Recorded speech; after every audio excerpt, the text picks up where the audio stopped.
Baik, saya akan presentasi untuk effort kami pada kesempatan ini, yaitu konferensi ICES tahun 2020 atau ICES yang keempat.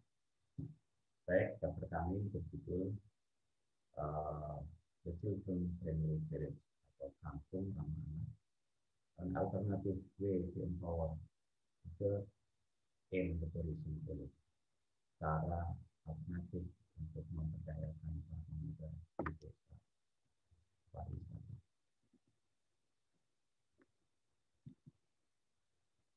Masalah yang ada di penelitian kami ini adalah penelitian pengabdian pada masyarakat, yaitu adalah kurangnya partisipasi dari masyarakat untuk memberi ruang bagi anak-anak dalam aktivitas pendidikan, baik itu dalam keterampilan maupun aktivitas fisik. Misalnya seperti seni, gitu ya.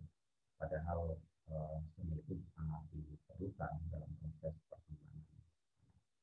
Demikian juga dengan aktivitas yang lain, di mana banyak anak kurang bisa terlibat bagaimana usia perkembangannya dalam aktivitas di masyarakat.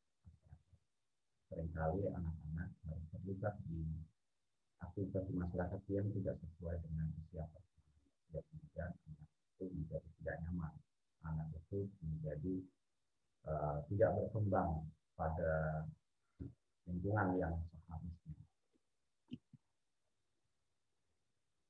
Tujuan dari penelitian ini adalah untuk mengetahui efek atau pengaruh dari training Children Friendly Village atau training kampung ramah anak untuk meningkatkan pengetahuan para pemuda tentang kampung ramah anak. Yaitu ini training yang pertama.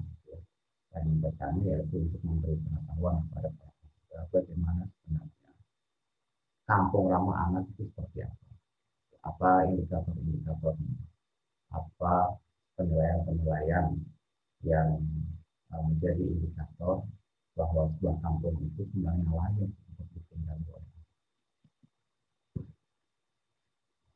Ada 5 aspek dalam indikator kampung ramah anak, yaitu adalah hak sipil dan kebebasan anak, lingkungan keluarga dan pengasuhan alternatif, kesehatan dasar, dan kesejahteraan. Kemudian pendidikan dan penggunaan waktu luang dan aktivitas seni budaya.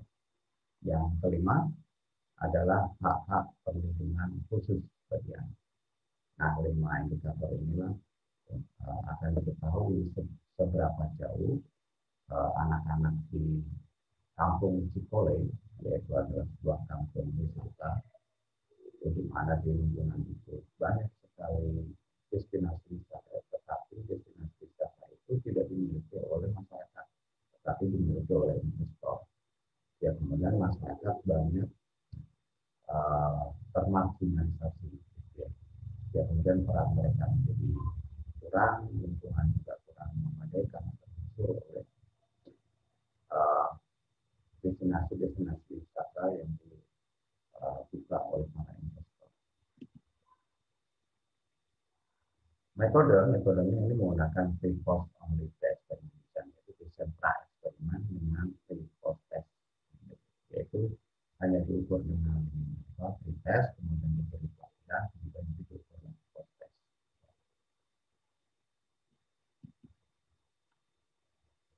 Partisipannya ada sebanyak 20 pemuda yang kemudian diukur dengan tes multiple choice, yaitu pengetahuan tentang kampung ramah anak sebelum dan sesudah pelatihan. Pelatihan dilakukan dengan metode ceramah, yaitu dengan 2 materi, yaitu materi tentang kampung ramah anak dan materi tentang wisata. Bagaimana memanfaatkan wisata desa, yang kemudian juga sekaligus memperhatikan hak anak untuk berkembang dengan selayaknya. Hasil dari penelitian ini dengan metode dengan metode ceramah, gitu ya, dan dua pembicara, hasilnya adalah ada peningkatan pengetahuan dari sebelum dan sesudah mengikuti pelatihan. Ini ditunjukkan dengan hasil tes yang mana tingkat signifikannya adalah 0,0.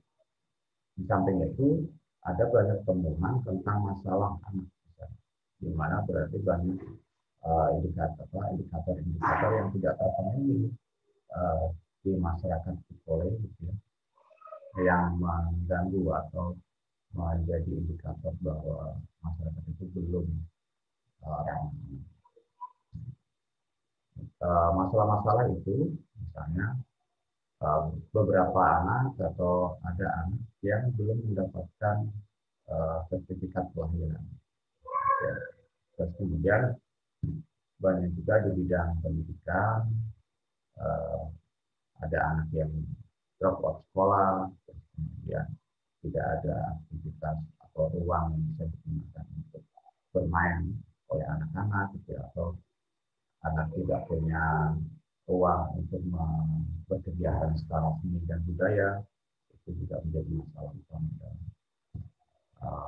kampung Cikole. Demikian juga tentang kesehatan, banyak lingkungan di sana itu yang kurang sehat, terutama karena di sana itu ada banyak pengembangan peternakan sapi, gitu ya, terutama untuk sapi di situ. Itu kotoran-kotoran sapi itu banyak sekali, mungkin hampir semuanya itu dijual langsung di selokan-selokan yang ada di lingkungan masyarakat itu. Selokan-selokan terbuka, tidak disimpan di tempat yang khusus, sehingga bau, gitu ya, dan juga warna air yang ada di selokan-selokan itu berwarna hijau, warna kotoran sapi. Dan juga pengelolaan sampah itu juga kurang memadai. Nah, itu adalah masalah-masalah yang menunjukkan yang harus diatasi, gitu ya, oleh masyarakat Cikole agar menjadi rekomendasi yang harus dilakukan yang harus ditindaklanjuti dari riset ini adalah yaitu mengetahui bagaimana aspek emosi atau aspek afeksi yang dimiliki oleh para pemuda itu setelah mereka tahu, terus kemudian bagaimana sih sikap mereka terhadap pengembangan campuran anak ini. Apakah mereka punya sikap positif, apakah mereka punya sikap negatif setelah mengetahui pengetahuan tentang kampung ini. Karena memang tidak ringan mengembangkan kampung ini. Nah, ini hasil yang penelitian yang kami lakukan. Semoga bermanfaat. Sampai